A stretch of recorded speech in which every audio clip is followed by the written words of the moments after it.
അൽജോ. ഞാൻ വരുന്നത് മലയാറ്റൂരിൽ നിന്നാണ്. ഞാൻ 2020 പ്ലസ് ടു പാസ് ഔട്ട് ആയിട്ടാണ്. അത് കഴിഞ്ഞിട്ട് ഞാൻ എൻട്രൻസ് കോച്ചിങ്ങിനായിട്ട് പാല ബ്രില്യൻറ്റ് ചേർന്നായിരുന്നു. അപ്പോൾ എനിക്കത് കുറച്ച് നാൾ കഴിഞ്ഞപ്പോൾ എൻട്രൻസ് പാടായിട്ട് തോന്നി. അപ്പോഴായിരുന്നു ഗൂഗിൾ മീറ്റ് ഉണ്ടായിരുന്നത്. അപ്പോൾ ഞാൻ ഗൂഗിൾ മീറ്റ് കയറിയായിരുന്നു. അപ്പോൾ അച്ഛനായിട്ട് സംസാരിക്കാൻ പറ്റി. അപ്പോൾ അച്ഛൻ എൻ്റെ അടുത്ത് പറഞ്ഞു, ഞാൻ പറഞ്ഞു IELTS അതായിരുന്നു എനിക്ക് ആഗ്രഹം. പിന്നെ ഈ കോവിഡ് ആയതുകൊണ്ട് എല്ലാ രാജ്യങ്ങളും അടച്ചു കഴിഞ്ഞപ്പോൾ വേറെ വഴിയില്ലാത്തതുകൊണ്ട് അപ്പോൾ ഞാൻ എൻട്രൻസിന് പോയി. അപ്പോൾ അച്ഛൻ പറഞ്ഞു, നീ IELTS ട്രൈ ചെയ്ത് നോക്കാൻ പറഞ്ഞു. അങ്ങനെ ഞാൻ IELTSൻ്റെ കോച്ചിങ് കഴിഞ്ഞ ഒക്ടോബറിൽ തുടങ്ങിയിട്ട് ഫെബ്രുവരി ഇപ്പോൾ എക്സാം എഴുതി. അപ്പോൾ എനിക്ക് 6.5 ആയിരുന്നു കിട്ടിയായിരുന്നത്. പക്ഷേ എനിക്ക് ഓസ്ട്രേലിയയിൽ പോകണമെങ്കിൽ നേഴ്സിംഗ് എടുക്കണമെങ്കിൽ ഇൻഡിവിജ്വൽ 7 വേണം. അപ്പോൾ ഈ IELTS എനിക്ക് ടഫായിട്ട് തോന്നിയപ്പോൾ PT എന്ന് പറഞ്ഞൊരു കോഴ്സ് ഉണ്ടായിരുന്നു. അപ്പോൾ അതൊരു ഫ്രണ്ട് വഴി കിട്ടിയതാണ്. അപ്പോൾ അതിലേക്ക് ഞാൻ ട്രൈ ചെയ്ത് കഴിഞ്ഞപ്പോൾ എനിക്ക് സ്പീക്കിംഗ് കിട്ടണില്ല. ആദ്യത്തെ പ്രാവശ്യം ജൂണിൽ പരീക്ഷ എഴുതിയപ്പോഴും സ്പീക്കിംഗ് കിട്ടണില്ല. അത് കഴിഞ്ഞ് ആഗസ്റ്റിൽ പരീക്ഷ എഴുതിയപ്പോഴും സ്പീക്കിംഗ് കിട്ടണില്ല. അപ്പോൾ ഞാൻ ഇവിടെ വന്നായിരുന്നു. അപ്പോൾ അച്ഛനെ കാണാൻ പറ്റി. അപ്പോൾ അച്ഛൻ എൻ്റെ അടുത്ത് പറഞ്ഞു, നിൻ്റെ അമ്മയുടെ ഒപ്പം, അമ്മയാണ് ഉടമ്പടി എടുത്തതാണ്, അമ്മയുടെ ഒപ്പം നീ രാവിലത്തെ പ്രത്യക്ഷ പ്രാർത്ഥന വിശ്വാസത്തോടെ പ്രാർത്ഥിച്ച സാക്ഷ്യം പറയാമെന്ന് പറഞ്ഞ് നീ പോയിക്കോളാൻ പറഞ്ഞു. അങ്ങനെ ഞാൻ പ്രാർത്ഥിച്ചു. പക്ഷേ പോണ സമയത്ത് മമ്മി എൻ്റെ അടുത്ത് പറഞ്ഞു, അച്ഛനെ കണ്ടായിരുന്നു എന്ന് ചോദിച്ചു. ഞാൻ പറഞ്ഞു, അച്ഛനെ കണ്ടായിരുന്നു, ആൾക്കാരെ വെച്ചിട്ടല്ല, അവിടെ താഴെ വെച്ച അച്ഛനെ കണ്ടായിരുന്നു പറഞ്ഞു. അപ്പോൾ മമ്മി പറഞ്ഞു, നീ അച്ഛനെ ഇവിടെ വെച്ചാൽ എവിടെ വെച്ചാൽ നമ്മൾ കണ്ടാലും നമുക്ക് വിശ്വാസം മതി. എന്നിട്ട് ഞാൻ തിരിച്ചു പോയി. ഈ ആഗസ്റ്റ് 3-ാം തീയതിയാണ് അമ്മ പുതുക്കിയത്. അത് കഴിഞ്ഞിട്ട് ഞാൻ വീട്ടിലെനിക്ക് ആഗസ്റ്റ് 29-ാം തീയതി ഞാൻ അച്ഛനെ സ്വപ്നം കണ്ടു. അച്ഛൻ എൻ്റെ അടുത്ത് പറഞ്ഞു, എല്ലാം തെളിഞ്ഞില്ലേന്ന് ചോദിച്ചു. അപ്പോൾ ഞാൻ വിചാരിച്ചു, ഞാൻ അമ്മയുടെ അടുത്ത് ചോദിച്ചായിരുന്നു, അച്ഛൻ്റെ അടുത്ത് ഡേറ്റ് ചോദിക്കാൻ പറ്റിയില്ല ആ തിരക്കിൽ. അപ്പോൾ എനിക്ക് എന്തായാലും ഒരു ഡേറ്റ് വേണം, അല്ലാതെ ഞാൻ എടുത്തു കഴിഞ്ഞാൽ എനിക്കറിയില്ല എന്താ എക്സാം പോകണമെന്ന്. അപ്പോൾ ഞാൻ സെപ്റ്റംബർ 29-ന് എടുക്കാമെന്ന് ചോദിച്ചു. ആ സ്വപ്നം കണ്ടതിൻ്റെ ഒരു മാസം കഴിഞ്ഞിട്ട് സെപ്റ്റംബർ 29-ാം തീയതി ഡേറ്റ് എടുക്കാമെന്ന് ചോദിച്ചു. അപ്പോൾ ഞാനൊരു 25-ാം തീയതി ഒക്കെ ആയിട്ട് നോക്കിയപ്പോൾ ഡേറ്റ് ഉണ്ട്. അപ്പോൾ ഞാൻ ഒന്നുകൂടിയും ഡേറ്റ് ഉണ്ടല്ലോ, എന്തായാലും നമുക്ക് നാളെയും ഡേറ്റ് എടുക്കാമല്ലോ ചോദിച്ചു. നാളെ നോക്കിയപ്പോൾ 29 ഡേറ്റ് പോയി. എന്നിട്ട് ഞാൻ ഒക്ടോബർ 1-ാം തീയതി പോയി ഡേറ്റ് എടുത്തു. ഒക്ടോബർ 1-ാം തീയതി പരീക്ഷ എഴുതി. പഴയനേക്കാളൊക്കെ സ്കോർ ശരിക്കും കയറി. 3 7 കിട്ടി. സ്പീക്കിംഗ് വീണ്ടും 6.5 തന്നെയായി. അപ്പോൾ വീണ്ടും പിന്നെ അച്ഛനെ കാണാൻ വന്നില്ല. ഞാൻ ബാംഗ്ലൂരിലേക്ക് ഡേറ്റ് മാറ്റി വീണ്ടും ബാംഗ്ലൂർ പോയി ഒക്ടോബർ 13-ാം തീയതി എടുത്തു. അവിടെ എഴുതിയപ്പോഴും ബാക്കി എല്ലാത്തിനും വീണ്ടും എഴുതിനേക്കാളും കയറുന്നുണ്ട്, സ്പീക്കിംഗ് മാത്രം കയറുന്നില്ല. അപ്പോൾ ഞാൻ ബാംഗ്ലൂരാണ്. അപ്പോൾ പിറ്റേ ദിവസം അപ്പനും അമ്മയും വന്ന് അച്ഛനെ കണ്ടു, മെസ്സേജ് എടുത്തു. അപ്പോൾ അച്ഛൻ എനിക്ക് തന്നത് ഒക്ടോബർ 27, നവംബർ 2, നവംബർ 7, നവംബർ 9-ാം തീയതി എന്നുള്ള ഡേറ്റുകളാണ്. അപ്പോൾ ഞാൻ ബാംഗ്ലൂർ തന്നെ എന്തായാലും പരീക്ഷ എഴുതാനുണ്ടാവുള്ളൂ. അപ്പോൾ ഞാൻ ഒക്ടോബർ 27 മാത്രമേ ബാംഗ്ലൂരിൽ പിന്നെ ഡേറ്റ് ഉള്ളൂ. ബാക്കി 2ഉം 7 എന്ന് പറഞ്ഞ ഞായറാഴ്ച, 9ഉം 2ഉം ചൊവ്വാഴ്ചകൾ കൊച്ചിയിൽ തന്നെയുള്ളൂ. അപ്പോൾ 27-ാം തീയതി പിന്നെ തൊട്ടടുത്തായി. അപ്പോൾ 27 തന്നെ എന്തായാലും എടുക്കാമെന്ന് ചോദിച്ചു. അപ്പോൾ ഞാൻ എപ്പോഴും ഇങ്ങനത്തെ ഇവിടുത്തെ സാക്ഷ്യങ്ങളും അച്ഛൻ്റെ ടോക്കും വിജയകുമാർ സാറിൻ്റെ ടോക്കൊക്കെ എപ്പോഴും കേട്ടുകൊണ്ടിരിക്കും. അപ്പോൾ അച്ഛൻ അതിൽ പറഞ്ഞായിരുന്നു, നമ്മൾ മാതാവിൻ്റെ അടുത്ത് എന്ത് പ്രാർത്ഥിക്കുകയാണെങ്കിലും അമ്മയുടെ പ്രത്യക്ഷീകരണത്തിൻ്റെ സ്ഥിര സാക്ഷിയായി യേശുനാമത്തെ നമ്മൾ ഉയർത്തണമെന്ന് നമ്മൾ പ്രാർത്ഥിച്ചാണ് അമ്മയുടെ അടുത്ത് പ്രാർത്ഥിക്കാൻ. അപ്പോൾ ഞാൻ പരീക്ഷ ഹാളിൽ പോണേക്കാൾ മുമ്പും പരീക്ഷ ഹാളിൻ്റെ മേളിലേക്ക് കൈ ഉയർത്തിയിട്ട് ഞാൻ വിശ്വാസ പ്രമാണം ചൊല്ലി. എന്നിട്ട് ഞാൻ എക്സാം ഹാളിൽ കയറി എക്സാം എഴുതി. എന്ന് വെച്ചാൽ അതൊരു ലാബ് പോലെയാണ്, നമ്മൾ കമ്പ്യൂട്ടറിൻ്റെ അടുത്താണ് നമ്മൾ സംസാരിക്കണേ. അപ്പോൾ അന്ന് സാധാരണ 2 പേരൊക്കെ എക്സാമിനുണ്ടാവുള്ളൂ, അന്ന് 6 പേരും എക്സാമിനുണ്ടായി. അപ്പോൾ നിറച്ചും ഇങ്ങനെ എല്ലാവരും സംസാരിച്ചുകൊണ്ടിരിക്കുക ഭയങ്കര ഒച്ചയിൽ. അപ്പോൾ നമ്മൾ സംസാരിക്കണവരും വിട്ടുപോയി കഴിഞ്ഞാൽ നമ്മുടെ ഫ്ലുവൻസിയും പ്രൊണൗൺസിയേഷനൊക്കെ പോയിക്കൊണ്ടിരിക്കും. അപ്പോൾ ഞാൻ സ്പീക്കിംഗ് വീണ്ടും കുറച്ച് ടഫായി. ഇപ്പോൾ റീഡിംഗ് എന്ന് പറഞ്ഞാൽ എല്ലാവർക്കും ഭയങ്കര ടഫായിരുന്നു. അപ്പോൾ ഞാൻ തുടങ്ങണേക്കാളും മാതാവിൻ്റെ അടുത്ത് പറഞ്ഞായിരുന്നു, റീഡിങ് ഞാൻ എന്തായാലും അമ്മയുടെ കയ്യിലേക്ക് തരാണ്. റീഡിങ് എനിക്ക് അറിയില്ല, കാരണം ഞാൻ പ്രാക്ടീസ് ചെയ്തിട്ടൊന്നുമില്ല തലേ ദിവസമൊന്നും, ഞാൻ പ്രാർത്ഥിച്ചുകൊണ്ട് തന്നെ ഇരിക്കുകയാണ്. എന്നിട്ട് റീഡിങ്ങിൻ്റെ ഓരോ ക്വസ്റ്റ്യൻ കഴിയുമ്പോഴും ഞാൻ ഇത് തന്നെ പ്രാർത്ഥിച്ചുകൊണ്ടിരിക്കും, അമ്മയുടെ പ്രത്യക്ഷീകരണത്തിൻ്റെ സ്ഥിരസാക്ഷിയായിട്ട് തന്നെ ഉയർത്തണമെന്ന്. ഞാൻ ചെയ്യണ ഓരോ ക്വസ്റ്റ്യനും ഞാൻ വീട്ടിൽ ചെയ്ത ക്വസ്റ്റ്യൻ ആയിരിക്കും. ആദ്യത്തെ ക്വസ്റ്റ്യൻ കഴിഞ്ഞ് 2ാമത്തെ ക്വസ്റ്റ്യനിലേക്ക് ചാടുമ്പോഴും അത് ഞാൻ വീട്ടിൽ ചെയ്തത്. വീണ്ടും അടുത്തതിലേക്ക് ക്ലിക്ക് ചെയ്താലും ഞാൻ വീട്ടിൽ ചെയ്ത ക്വസ്റ്റ്യൻ തന്നെ ഞാൻ ഉണ്ടാവുള്ളൂ. ഞാൻ അമ്മയുടെ പ്രത്യക്ഷീകരണത്തിൻ്റെ സ്ഥിരസാക്ഷിയായി യേശുനാമത്തെ ഉയർത്തണമെന്ന് പറഞ്ഞ് ഒരേ ക്വസ്റ്റ്യനിൽ ക്ലിക്ക് ചെയ്യുമ്പോഴും ഏത് ക്വസ്റ്റ്യൻ എടുത്താലും ഞാൻ ഈ ക്വസ്റ്റ്യൻ കണ്ടിട്ടുണ്ടാവും, ഇതിൻ്റെ ആൻസറുകളൊക്കെ എനിക്കറിയാം. അങ്ങനെ ഞാൻ പരീക്ഷ കഴിഞ്ഞിട്ട് ഞാൻ വീട്ടിലേക്ക് വന്നു. അങ്ങനത്തെ റിസൾട്ട് അന്ന് 11:32 വന്നെ രാത്രി. അപ്പോൾ എനിക്ക് നോക്കാൻ പറ്റിയില്ല. വീട്ടിൽ നോക്കിയപ്പോൾ എനിക്ക് കിട്ടിയ സ്കോർ എന്ന് പറഞ്ഞാൽ റീഡിങ്ങിന് എനിക്ക് 9 കിട്ടിയത്, 9 കിട്ടിയ, സ്പീക്കിങ്ങിന് 7, ബാക്കി 2 7.5. അപ്പോൾ ഇത്രയും എനിക്ക് അനുഗ്രഹം തന്ന മാതാവിനും ഈശോയ്ക്കും 1000 നന്ദി. അതേപോലെ തന്നെ ഞാൻ +2 പഠിക്കുമ്പോഴും +1 ഇമ്പ്രൂവ്മെൻറ്റ് കഴിഞ്ഞിട്ട് +2ൻ്റെ റിസൾട്ട് വന്നേക്കാളും മുമ്പ് ഞാൻ മാതാവിൻ്റെ ഒരു ഫോട്ടോ ഉണ്ട് ഞാൻ പഠിക്കണേ എൻ്റെ ഫ്രണ്ടിൽ. അപ്പോൾ ഞാൻ അതിൻ്റെ ഫ്രണ്ടിൽ 97% എനിക്ക് മാർക്ക് വേണമെന്ന് പറഞ്ഞിട്ട് ആ പേപ്പറിനെ മാതാവിൻ്റെ ഫോട്ടോൻ്റെ ബാക്കിൽ വെച്ചു. ഈ 97 എനിക്ക് കിട്ടണമെങ്കിൽ +1 മാർക്ക് പോയതൊഴിച്ച് +2 എനിക്ക് ഫുള്ള് കിട്ടണം.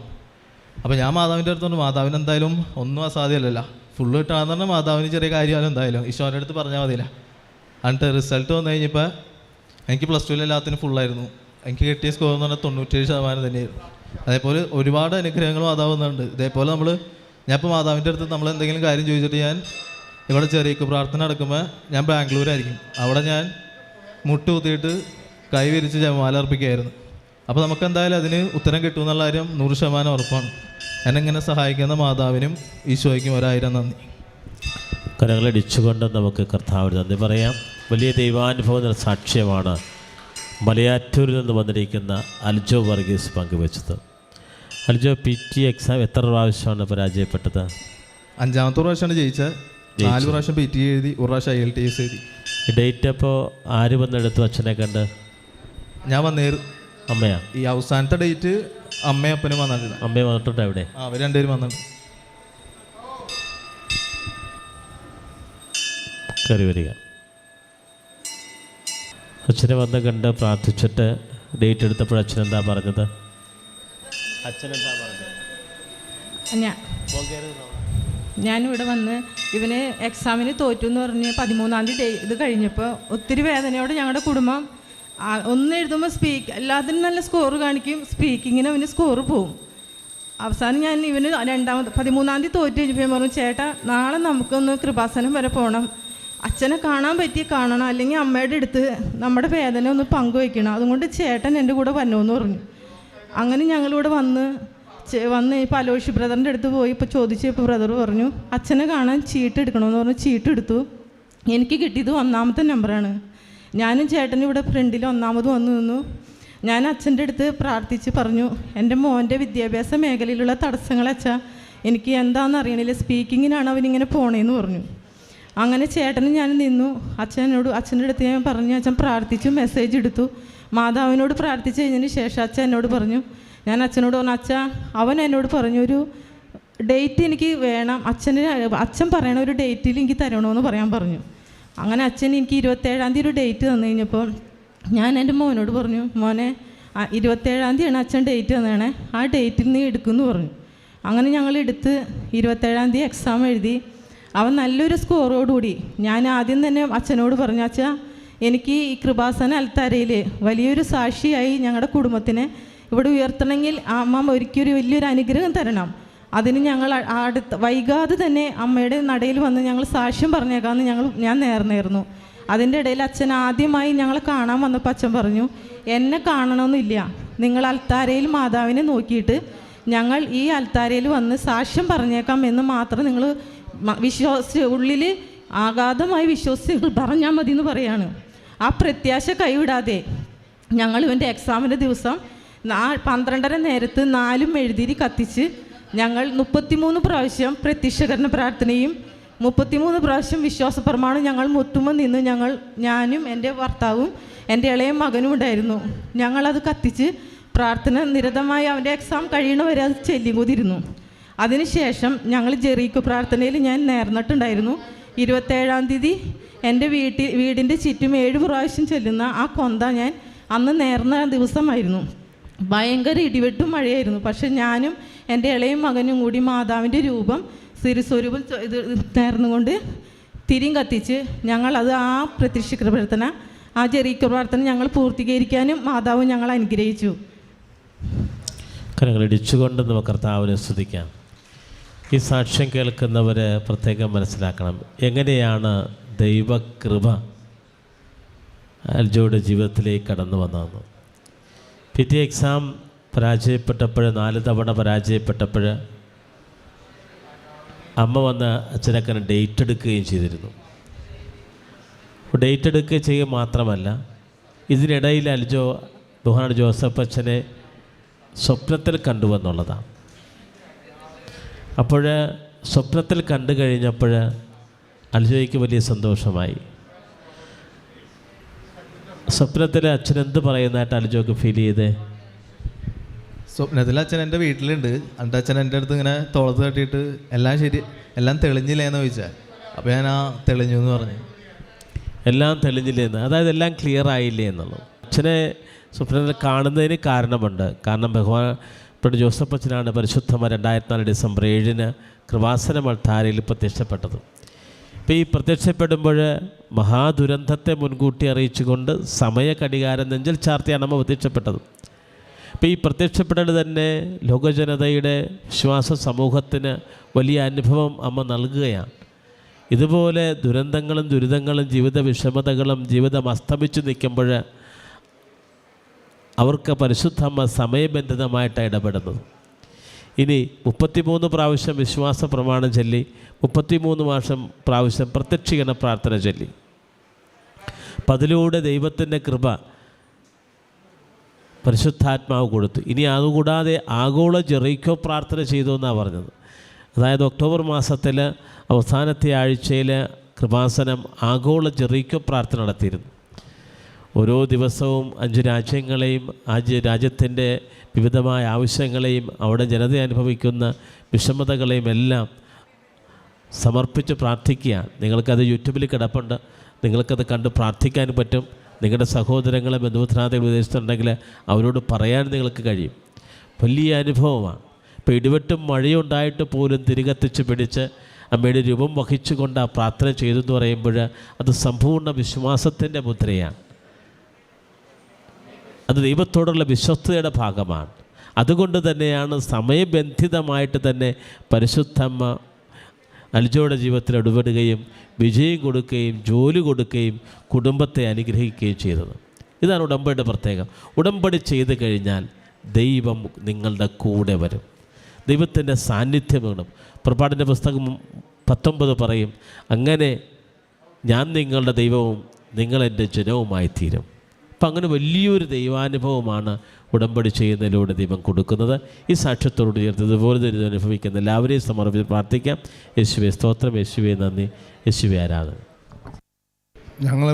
ഞങ്ങളിവിടെ ഈ 5 പ്രാവശ്യം ഇവന് ഈ പരീക്ഷ എഴുതി തോറ്റു കഴിഞ്ഞപ്പോൾ 6ാമത്തെ പ്രാവശ്യം ഇവിടെ വന്നു കഴിഞ്ഞ് ഞങ്ങൾ തിരിച്ചു പോയി കഴിഞ്ഞപ്പോൾ എനിക്ക് തോന്നിയിരുന്നു ഇതിൽ വലിയ അർത്ഥവും കാര്യങ്ങളൊന്നും ഇല്ല.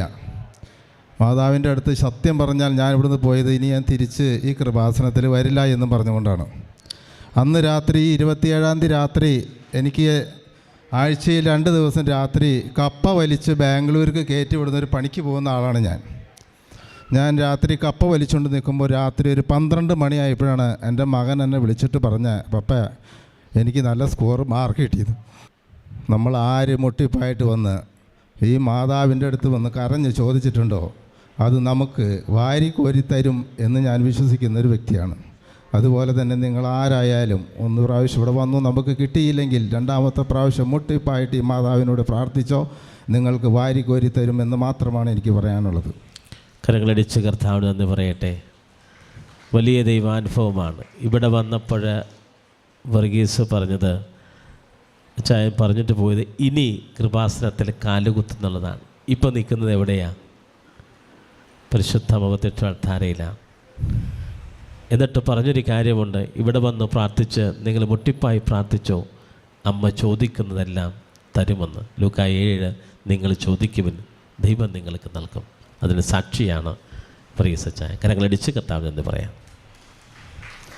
ഒരു കാര്യത്തോടെ എനിക്ക് പറയാനുള്ളത്, എൻ്റെ മകൻ ഒരു പ്രാവശ്യം പരീക്ഷ എഴുതാൻ പോകുമ്പോൾ 10-24,000 രൂപ എനിക്ക് ചിലവ് വരും. ഒരു കൂലിപ്പണിക്കാരന് 500 രൂപ കിട്ടിക്കഴിഞ്ഞാൽ നമുക്ക് ഒരു ടൈമിൽ ഒരു പൈസ അടയ്ക്കാനായിട്ട് ഞാൻ അത്രയും കഷ്ടപ്പെട്ടാണ് അവനെ വളർത്തിയതും അവനെ പഠിപ്പിച്ചതും.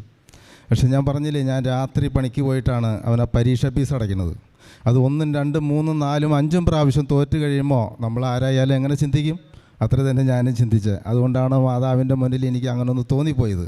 അതുപോലെ തന്നെ മാവിൻ്റെ അടുത്ത് നിന്ന് ഞാൻ പറഞ്ഞ ഒരു കാര്യം ഞാൻ പറയാൻ മറന്നുപോയി. ഉണ്ടല്ലോ, നിങ്ങൾ എൻ്റെ വിഷമം കണ്ടിരുന്നില്ല. ഞാൻ മാതാവിനോട് പറഞ്ഞു, ഇനി എനിക്ക് എൻ്റെ മോനിൽ കൂടി എനിക്കൊരു അടയാളം തന്നെ മാതാവെന്ന് ഞാൻ പറഞ്ഞിരുന്നു. അത് വേറെ ഒന്നുമല്ല, എൻ്റെ മോന് സന്തോഷമുള്ളൊരു വാർത്തയാണ് എനിക്ക് കിട്ടേണ്ടത്. 5ാമത്തെ പ്രാവശ്യം 5 പ്രാവശ്യം അവൻ PT എഴുതി, 1 പ്രാവശ്യം ILTC എഴുതി. എന്നിട്ടും അവൻ പരാജയപ്പെട്ടപ്പോൾ ഞാൻ പറഞ്ഞു, ഇനി എൻ്റെ മോനിൽ കൂടി എനിക്കൊരു അടയാളം തന്നാലേ ഞാൻ വിശ്വസിക്കുള്ളൂ എന്ന് പറഞ്ഞു. ആ അടയാളമാണ് ഈ നല്ല സ്കോറോടുകൂടി അവൻ പാസ്സായത്. കരങ്ങളടിച്ച് ദൈവത്തിന് പറയാം.